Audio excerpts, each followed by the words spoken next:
नमस्कार मैत्रिणींनो, जानूज किचनमध्ये तुम्हा सर्वांचे स्वागत आहे. आज मी मटार रोल बनवणार आहे.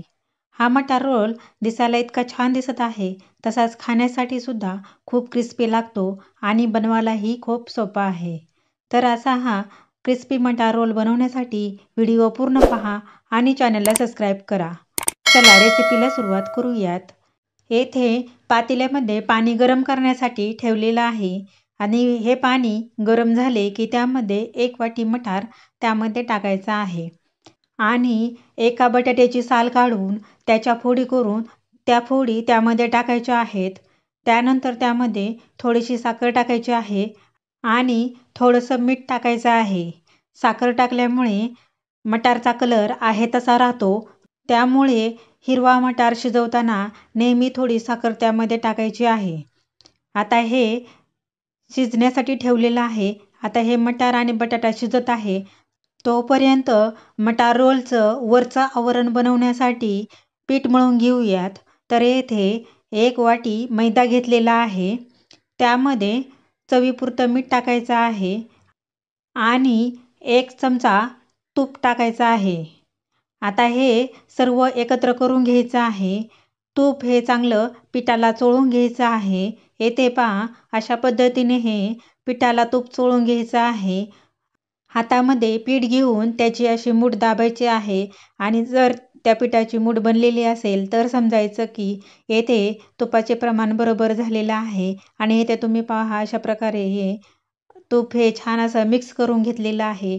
आता यामध्ये थोडं थोडं पाणी ओतून आपल्याला येथे पीठ मळून घ्यायचं आहे. पीठ मळताना हे घट्ट मळायचं आहे. पुरी लाटण्यासाठी जसं घट्ट पीठ मळतो त्या पद्धतीने हे पीठ मळून घ्यायचं आहे. येथे पहा हे घट्ट पीठ मळून घेतलेलं आहे. आता हे 5 मिनिटं झाकून ठेवूयात.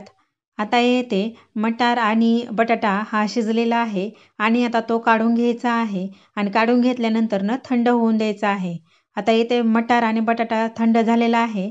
तो आता मॅशरच्या साहाय्याने मॅश करून घ्यायचा आहे. जर तुमच्याकडे मॅशर नसेल तर 1 वाटी घ्या आणि वाटीच्या मागच्या बाजूने बटाटा आणि मटार कुस्करून घ्या. येथे मटार आणि बटाटा मॅश करून घेतलेला आहे. आता कढई गरम करून घेतलेली आहे. त्या कढईमध्ये आवश्यकतेनुसार तेल घालायचं आहे आणि त्या गरम तेलामध्ये अर्धा चमचा जिरी घालायची आहे. 1 चमचा आलं आणि लसूण टेचून घेतलेला आहे तो त्यामध्ये टाकायचा आहे. थोडीशी हळद टाकायची आहे आणि त्यानंतर मॅश केलेला मटार आणि बटाटा त्यामध्ये टाकायचा आहे आणि हे छान असं एकत्र करून घ्यायचं आहे. 2 ते 3 मिनिटं हे छान असं मध्यम गॅसवर एकत्र करून घ्यायचं आहे. येथे पहा हे छान असं एकत्र करून घेतलेलं आहे. आता यामध्ये एक अर्धा चमचा लाल मिरची पावडर टाकायची आहे. थोडासा गरम मसाला टाकायचा आहे. थोडंसं चवीपुरतं मीठ टाकायचं आहे आणि थोडीशी बारीक चिरलेली कोथिंबीर टाकून हे पुन्हा एकत्र करून घ्यायचं आहे. आता येथे मटार रोलचं सारण तयार झालेलं आहे. आता हे थंड होऊन देऊयात. आता येथे मटार रोलचं सारण थंड झालेलं आहे. आता याचे रोल बनवून घ्यायचे आहेत. त्यासाठी येथे छोट्या लिंबाच्या आकाराचे सारण हातावरती घ्यायचं आहे आणि दोन्ही हाताच्या साहाय्याने याचा असा रोल बनवून घ्यायचा आहे. तुम्ही येथे पहा अशा पद्धतीने हे रोल बनवून घ्यायचे आहेत. मी येथे रोल बनवलेले आहेत. आता राहिलेले सर्व रोल बनवून घेते. येथे पहा मटारचे सर्व रोल बनवून घेतलेले आहेत. आता त्यानंतरनं येथे पीठ हे छान भिजलेलं आहे. आता येथे ज्या पद्धतीने आपण चपाती करण्यासाठी गोळा घेतो त्या पद्धतीने येथे पिठाचा गोळा घ्यायचा आहे आणि त्याची चपाती लाटून घ्यायची आहे. चपाती ही लाटताना खूप पातळ लाटायची आहे, जाड ठेवायची नाही. येथे तुम्ही पाहू शकता अशा पद्धतीने ही पातळ चपाती लाटून घ्यायची आहे. आता चपाती लाटून झाल्यानंतर त्याला चौकोनी असा आकार द्यायचा आहे. तुम्ही येथे चाकूच्या साहाय्याने किंवा कटरच्या साहाय्याने येथे अशा पद्धतीने चौकोनी आकार देऊन घ्या आणि त्या चौकोनी आकाराचे पुन्हा 2 भाग करून घ्यायचे आहेत. तुम्ही येथे पाहू शकता कशा पद्धतीने हे 2 भाग करायचे आहेत आणि आता यामध्ये मटारचा 1 रोल घ्यायचा आहे आणि त्यामध्ये ठेवायचा आहे आणि हाताच्या साहाय्याने त्याचा रोल बनवून घ्यायचा आहे.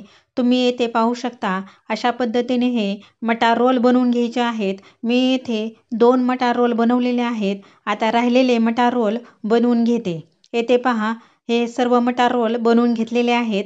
त्यानंतर एका वाटीमध्ये 1 चमचा मैदा घ्यायचा आहे आणि त्यामध्ये थोडे पाणी घालून पातळ पेस्ट बनवून घ्यायची आहे। येथे पहा ही मैद्याची पेस्ट बनवून घेतलेली आहे। आता त्यामध्ये हे मटार रोल दोन्ही बाजूनी बुडवून घ्यायचे आहेत। येथे पहा अशा पद्धतीने हे डीप करून घ्यायचे आहेत। डीप केल्यामुळे मटार रोलमधील सारण तळताना बाहेर येत नाही, त्यामुळे ही प्रोसेस करणं फार महत्त्वाचं आहे। आणि आता हे तळून घेऊयात। येथे गरम तेलामध्ये मटार रोल तळण्यासाठी टाकलेले आहेत। आता हे मटार रोल दोन्ही बाजूने छान असे लालसर कलर येईपर्यंत तळून घ्यायचे आहेत। तळताना गॅस हा बारीक ठेवायचा आहे। बारीक गॅसवरच हे मटार रोल तळून घ्यायचे आहेत। तुम्ही येथे पाहू शकता आता हे मटार रोल छान असे तळले गेलेले आहेत आणि आता ते काढून घ्यायचे आहेत आणि राहिलेले मटार रोल तळून घ्यायचे आहेत। आता येथे तुम्ही पाहू शकता किती मस्त असे मटार रोल तयार झालेले आहेत। हे खाण्यासाठी खूपच क्रिस्पी लागतात। ही रेसिपी तुम्ही एकदा नक्की करून बघा आणि तुम्हाला ही रेसिपी आवडली असेल तर कमेंट करून नक्की सांगा। व्हिडिओला लाईक शेअर करा आणि अशा छान रेसिपीज पाहण्यासाठी चॅनलला सबस्क्राईब करा। धन्यवाद।